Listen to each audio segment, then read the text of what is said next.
Hi friends, welcome to my channel. Bro ఈరోజు బుర్రపాటు bro ఐమాక్స్లో Baahubali చూసాను. Epic మా మైండ్ తెంగింది బ్రో ఈరోజు అయితే నిజంగా లిటరలీ. సో ఇప్పుడు మన ఎపిక్ కోసం మాట్లాడుకుందాం. బాహుబలి అనేది ఒక it's truly defines our Indian cinema. 10 years back ఈ మనకి రాజమౌళి అయిన ఆయన 10 సంవత్సరాల ముందే మనకి గ్లోబల్ రికగ్నేషన్ ఇచ్చినాడు బాహుబలితో. ఇండియన్ సినిమా అనేది ఒకప్పుడు కాన్స్ బాలీవుడ్ అనుకుంటుంది, ఇది టాలీవుడ్. మన రాజమౌళి గారు వచ్చి టాలీవుడ్ సినిమాని ఒక స్టాండ్లో పెట్టారు. సో బాహుబలి ఫస్ట్ పార్ట్ చదువుతున్నప్పుడు ఇంట్లో చదువుకుంటున్నా.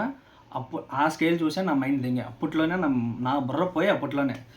అప్పటి వరకు మన ఇండస్ట్రీని చూసి హేళన చేసేవాళ్ళు. ఏమని తొడకొట్ల ట్రైన్ అనకపోతే మేసాలు చెప్తే కార్లు ఎగురుతాయి, బాంబులు వచ్చాయి, ఏవో మాట్లాడుకుంటూనే. మనకు బాహుబలి సినిమా రాకముందు వరకు మన టాలీవుడ్ ఒక రేంజ్లో ఉండి బాహుబలి వచ్చినాక రాజమౌళి గారు బాహుబలి సినిమా తీసినాక మన ఇండస్ట్రీ అనేది నాకు తెలిసి ఒక 10 మెట్లు ఎక్కిందని అనుకుంటున్నా. బాహుబలి అనే సినిమా టాలీవుడ్లో ఇండస్ట్రీ, తమిళ్ ఇండస్ట్రీ, కన్నడలో ఇండస్ట్రీ, బాలీవుడ్లో ఇండస్ట్రీ, తమిళనాడు అనే వాళ్ళు అసలు ఏ సినిమా కూడా పెద్ద ఎంకరేజ్ చేద్దాం. అలాంటి ఇండస్ట్రీలో మనం హిట్ కొట్టినామంటే ఇంతకంటే మంచి సినిమా ఎవరు తీసుంటారు. ఇదంతా 10 years బ్యాకే జరిగింది. మనకి ఓటీటీ అనే ప్లాట్ఫామ్ లేనప్పుడే రాజమౌళి గారు ఇంతమంది సినిమా తీసుకొచ్చి మొత్తం అన్ని ఇండస్ట్రీలో హిట్ కొట్టిన ఏకైక వ్యక్తి ఎవరు ఉంటారో అది రాజమౌళి గారు మాత్రమే. మనకి రాజమౌళి గారు నిజంగా మన రాజమౌళి గారు తెలుగు సినిమా వాళ్ళు ఖచ్చితంగా రుణపడి ఉంటారు. ఇలాంటి సినిమా ఇచ్చి మనకు అసలు ఒక ఇండస్ట్రీ హిట్ ఇచ్చి, అసలు మన ఇండస్ట్రీ హిట్ ఇస్తే ఓకే. మనం ఉన్న అన్ని ఇండస్ట్రీలో కూడా ఒక ఇండస్ట్రీ హిట్ ఇచ్చిన ఏకైక వ్యక్తి, ఏకైక డైరెక్టర్ ఎవరు ఉన్నారో అది రాజమౌళి గారు మాత్రమే. ఇప్పుడు ఎపిక్ సినిమా కోసం వస్తే నేను ఐమాక్స్లో సినిమా చూసినా నా మైండ్ అయితే నిజంగా దెంగేసింది బ్రో. దెంగేసింది అంటే నాకైతే నేను ఒక గాల్లో ఉన్న బ్రో. సినిమా చూసిన ఐమాక్స్లో చూసినాను సేపు అసలు నాకు మైండ్ అంతా తిరుగుతుంది బ్రో. ఆ విజువల్స్, ఆ సౌండ్, కీరవాణి గారు కొట్టిన మ్యూజిక్, అసలు నాకైతే లిటరలీ గూస్ బంప్స్ వచ్చినాయి బ్రో. అసలు ఈ సినిమా గురించి మాట్లాడితే నాకు యాక్చువల్ గూస్ బంప్స్ వచ్చాయి. 10 years బ్యాక్ అంటే ఇప్పుడు నాకు తెలిసి ఆల్రెడీ నేను టీవీలో ఓటీటీలో అన్నీ చూసుకుని ఒక 100 సార్లు చూసుంటా. 101 కాదు కానీ ఇంకో 100 సార్లు చూసినా కూడా నాకు ఆ సినిమా గూస్ బంప్స్ ఇస్తాయి. ఎందుకంటే ఆ సినిమాలో ఉన్న మ్యాజిక్ అది. ఇప్పుడు మనం ఎపిక్ సినిమా కోసం వస్తే ఈ ఎపిక్లో ఏమేమి చేయాలని మాట్లాడుకుందాం అంటే తమన్నా లవ్ స్టోరీ మొత్తం ఎగరేసినారు. తమన్నా లవ్ స్టోరీ లేదు దీనిలో. అండ్ సెకండ్ హాఫ్ ఇంకా మనోహరి పాట కూడా తీసేసినారు. ఫస్ట్ హాఫ్ అనేది చాలా ఫాస్ట్గా అవుతుంది. ఎంత ఫాస్ట్గా అవుతుంది అంటే నేను అంత ఫాస్ట్గా ఎందుకైంది అనిపించాను నాకే ఒక క్షణంకి. అసలు నేను పోయిన సినిమాకి నేను చూసేది బాహుబలి అనిపించే టైం అంత ఫాస్ట్ ఒక సెకండ్లో అయిపోయినట్టు అనిపించే. సెకండ్ హాఫ్ ఇంకా రాజమౌళి ఇంకా ఆ కట్ట గురించి నేను మాట్లాడకూడదు. It's emotional ride actually. Second half అనేది ఒక పెద్ద ఎమోషనల్ రైడ్. ఇంకా ఈ సినిమా కోసం మాట్లాడే ప్రచారం నాకు గూస్ బంప్స్, నాకు ఎలివేషన్లు ఇవే వస్తాయి. ఎందుకంటే ఆ సినిమా 10 years బ్యాక్ అంత పెద్ద బాహుబలి తీసిన ఆయన కోసం ఇంకేం మాట్లాడాలి చెప్పు. ఇంకా అది ఒక పీక్ స్టేజ్ అనమాట. బాహుబలి అనేది ఒక టాలీవుడ్ ఇండస్ట్రీలో ఒక పీక్. ఆ పీక్ నాకు ఎవరో టచ్ చేయలేరు. ఒక టచ్ చేసే డైరెక్టర్ ఉన్నాడు, టచ్ చేసే యాక్టర్ కూడా ఉన్నాడు. అండ్ ఒకప్పుడు బాలీవుడ్లో మాత్రమే కాన్స్ అన్నారు. ఇప్పుడు సౌత్ ఇండస్ట్రీలో ప్రభాస్. ఇండియన్ సినిమా అంటే ఇప్పుడు Prabhas, Allu Arjun, south Indian stars మాత్రమే ఇప్పుడు ఇండియన్ సినిమా కోసం మాట్లాడుకుంటారు.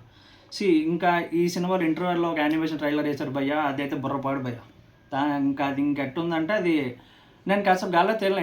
ఇంటర్వెల్లో ఆడేసిన ట్రైలర్ అంతా యానిమేషన్ ట్రైలర్ వేసిన చెప్పితే నేను ఊరికే తాక్కొట్టనే గాలిలో ఉన్నా తెలుసా. నేను అలాంటి ట్రైలర్ నేను ఎప్పుడు చూడలేదు, అలాంటి యానిమేషన్ ట్రైలర్.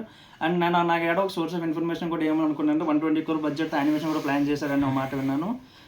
ఇది యానిమేషన్ కంటే మెయిన్ క్యారెక్టర్స్తో మళ్ళీ ఇప్పుడు ఒక 10 years తర్వాత పార్ట్ 3 ఏమైనా తీయాలనుకుంటున్నాను. చాలా ఎగ్జైటింగ్ ఉంది నాకు అది పార్ట్ 3 తీస్తే. అండ్ యానిమేషన్ కంటే రాజమౌళి గారు యానిమేషన్ కంటే నన్ను అడిగితే పార్ట్ 3 తీస్తే చాలా మేలు సార్. ఎందుకంటే మైండ్ కూడా బాహుబలి చూసినట్టుంటుంది ఇంకోసారి. ఇంకా 10 years బ్యాకే రాజమౌళి సార్ వెళ్ళి సినిమా తీశారు అంటే ఇప్పుడు మన సూపర్ స్టార్ మహేష్ బాబుతో ఇప్పుడు తీస్తున్న సినిమా ఏ రేంజ్లో ఉంటుందో మీ ఎక్స్పెక్టేషన్ వదిలేస్తున్నా. మహేష్ బాబు ఇప్పుడు ఇప్పుడు బయట సోర్సెస్ ప్రకారం ఏమొస్తుంది, ఆయన ఏదో సీతారామరాజు గెటప్లోనూ రిటర్న్ రాముడి గెటప్ అంటున్నారు. ఒకవేళ సూపర్ స్టార్ మహేష్ బాబు కానీ బై మిస్టేక్ రాముడి గెటప్లో అది వారణాసి సీన్లో అయ్యి ఉండాలి, థియేటర్లు కాలిపోతాయి.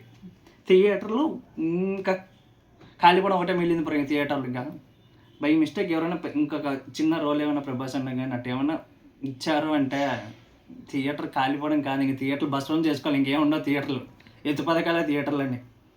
ఈ రాజమౌళి గారు నా రిక్వెస్ట్ ఏమంటే మీరు బాహుబలి యానిమేషన్ 3 వద్దు సార్, పార్ట్ 3 మా కోసం పార్ట్ 3 తీసుంటే మీరు ఎంతో 2,000 crore 3,000 crore పెట్టినా మేము ఖచ్చితంగా ఒక 5,000 crore 6,000 crore మీకు ఇస్తాం. ఎందుకంటే మాకు అది ఉండిపోయింది కదా లోపల మీరు ఇచ్చిన పార్ట్ 1 పార్ట్ 2. మీరు ఎవరైనా బాహుబలి సినిమా ఎపిక్ చూడాలనుకుంటే ఖచ్చితంగా ఈ వీడియో చూడండి. అండ్ తర్వాత నా వీడియోస్ కూడా సబ్స్క్రైబ్ చేసుకోండి ప్లీజ్. ఇంత ఎలివేషన్ ఇస్తున్నా వీడియో సబ్స్క్రైబ్ చేసుకోకపోతే చాలా బాగోదు. సబ్స్క్రైబ్ కూడా చేసుకోండి, కామెంట్ కూడా చేయండి. బట్ ఎపిక్ సినిమా మాత్రం ఖచ్చితంగా థియేటర్లో చూడండి. ఎందుకంటే థియేటర్కల్ ఫిల్మ్ యాక్చువల్లీ. ఎందుకంటే థియేటర్లో మిస్ అయితే మీరు ఆ మోజు, అది చూడాలని ఇంటెన్సిటీ, ఆ కోరిక ఉంటుంది చూడాలా, అది ఈ సినిమాలో ఖచ్చితంగా మీరు చూడాల్సి. 10 ఇయర్స్ బ్యాక్ మీరు ఏదైతే థియేటర్లో చూసారో ఓకే, బట్ ఈ ఎక్స్పీరియన్స్ మాత్రం చాలా రియలిస్టిక్గా ఉంటుంది. అండ్ నాకు తెలిసి ప్రభాస్ అన్న నెక్స్ట్ సినిమా కంటే ముందు ఈ సినిమా మీరు ఖచ్చితంగా చూడాలి థియేటర్లో. ఆ కొన్ని సీన్, తమన్నా సీన్లు, ఆ పాటలు లేపేసినాక నాకు ఈ సినిమాకు చిన్న డ్రగ్ అయింది. నేను ఈరోజు అసలు థియేటర్లో ఐమాక్స్ థియేటర్లో నాకైతే ఇలాంటి డే ఇంకా రాదని నేను అనుకుంటున్నా. సో మీకు కూడా టైం ఉంటే ఖచ్చితంగా దానికి ఈ వీకెండ్ నాకు తెలిసి రేపు ఒకరోజు ఆఫీస్లో ఉంటే నెక్స్ట్ సాటర్డే సండే వీకెండ్ ఖచ్చితంగా మీరు మీ దగ్గర ఐమాక్స్ థియేటర్లో చూడండి. సింగిల్ స్క్రీన్లో చూసినా కూడా పర్లేదు, ఇట్స్ ఓకే. బట్ ఐమాక్స్లో చూస్తే దానికి ఉన్న థ్రిల్ వేరు ఉంటుందని నా ఫీలింగ్. అండ్ ప్లీజ్ ఈ వీడియోకి మాత్రం లైక్ చేయండి. And thank you so much.